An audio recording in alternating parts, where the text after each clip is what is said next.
This video is sponsored by LastPass. LastPass is the easiest way to avoid getting locked out of your accounts and remembering difficult passwords. Think about LastPass as autopilot for your passwords, as it will keep track of all of them for you. It has the ability to autofill your credentials on mobile sites and apps for iOS and Android, and basically LastPass keeps you sane and keeps track of all of your passwords and even packs multi-factor authentication options, including Microsoft and YubiKey, which is one of the most effective ways to keep out hackers. So when you launch an app or a site on your device, LastPass will fill in your username and password for you, making it fast and easy to log in. It's super convenient, and be sure to click the link below to find out more about LastPass. What's going on, everyone? This is Dom, and today we're comparing the Google Pixel 3 XL to the Galaxy Note 9. So it's easy to say that these two flagships were the most anticipated Android smartphone launches of the year, without a doubt. I mean, the Galaxy Note series has always been amazing, and the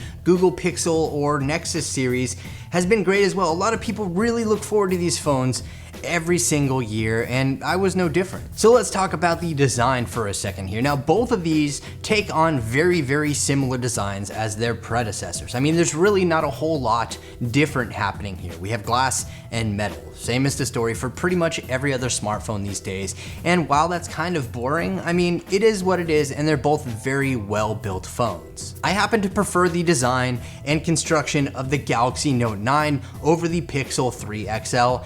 It just, I don't know, Samsung has been doing a pretty awesome job making their smartphones look amazing, and the marketability of those designs is just awesome.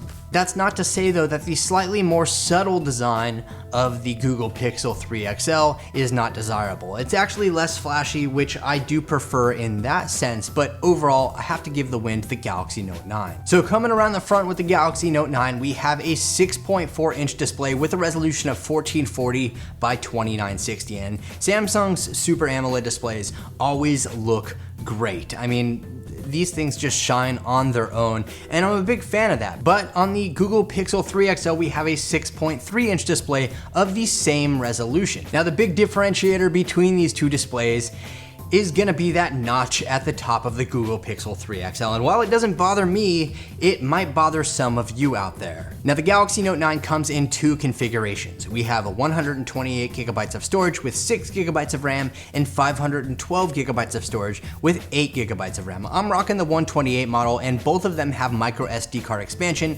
which is always excellent. Now, when you compare that to the Pixel 3 XL, we have a 64 gigabyte model and a 128 gigabyte model, neither of which come with 6 or 8 gigabytes of RAM. In fact, there's 4 gigabytes across the board on both variants, and we are also missing micro SD card expansion, so kind of two downsides as far as the Pixel is concerned. Inside of both of these bad boys, we are rocking the Snapdragon 845 processor, and the Pixel 3 XL has a 3430 milliamp hour battery, while the Galaxy Note 9 has a 4000 milliamp hour battery. And as far as performance goes, I mean, both of these are going to be buttery smooth, at least right out of the box. I mean, time will tell if one or the other starts to lag. I think maybe like 6 months down the road, it might be a good idea to revisit these two, and leave this video a thumbs up if you want to see that in the near future. Now, the big difference here with the back sides of the phone, of course, they're both made of glass and both pack wireless charging, but we have a single shooter on the backside of the Google Pixel 3 XL, while the Samsung Galaxy Note 9 packs 2 cameras. So on the Galaxy Note 9, we have dual 12 megapixel shooters. Of course, one of them is a telephoto lens, and the other one is your standard camera lens, but we have a variable aperture on here between f1.5 and f2.4. Now, this camera on the back with that variable aperture is actually pretty cool, and one of my favorite innovations in a smartphone, at least this year. Now, with the Google Pixel 3 XL, we just have a single camera on the back, 12 megapixel shooter. Nothing wrong with that at all, and I think that the photo comparisons between these two speak for themselves. I don't think you're going to see a huge noticeable difference from day-to-day use regardless of which of these smartphones you want. Of course, having a dedicated telephoto lens, if you like to zoom in on photos a lot, it's going to make a difference in the quality there with the Galaxy Note 9, but between these two, they both take very excellent photos. Though in the camera department, at least on the front-facing camera side of things, one thing that you can look forward to with the Pixel 3 XL is going to be a nice wide angle camera lens. In fact, there are two cameras on the front side of this phone. One's your standard angle, and then you have a wide angle lens, which will allow you to do some pretty cool group shots. Some of the main differences between these smartphones are going to come from the little things. And well, not necessarily a little thing, but the S Pen on the Galaxy Note 9 is definitely a reason to pick that phone up over the Pixel 3 XL. Of course, the S Pen offers a slew of features, more than I can actually spend time on describing in this video, but if you want to check out my other videos on the Galaxy Note 9,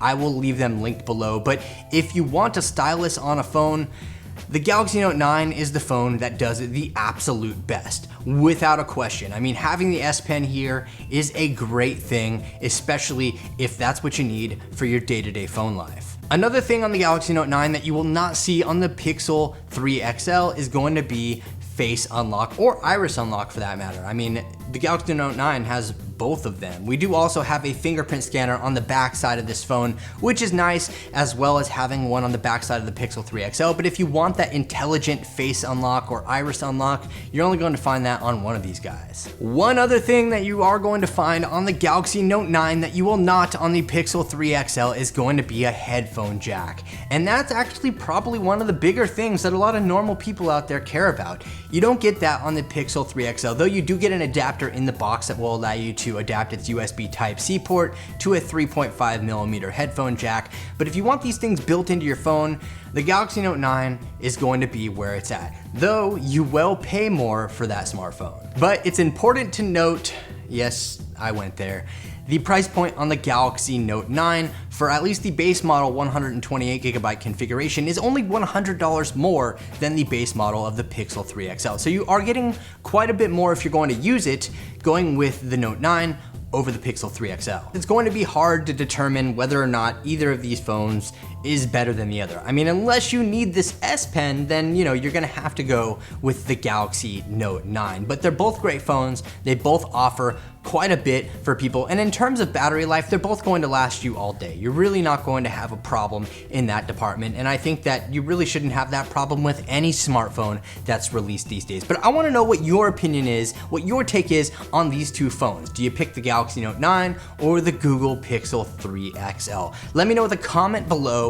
and be sure to leave this video a thumbs up if you enjoyed it, and also subscribe for more content like this in the future. Thank you so much for watching, everyone. This is Dom, and I'll catch you in the next video.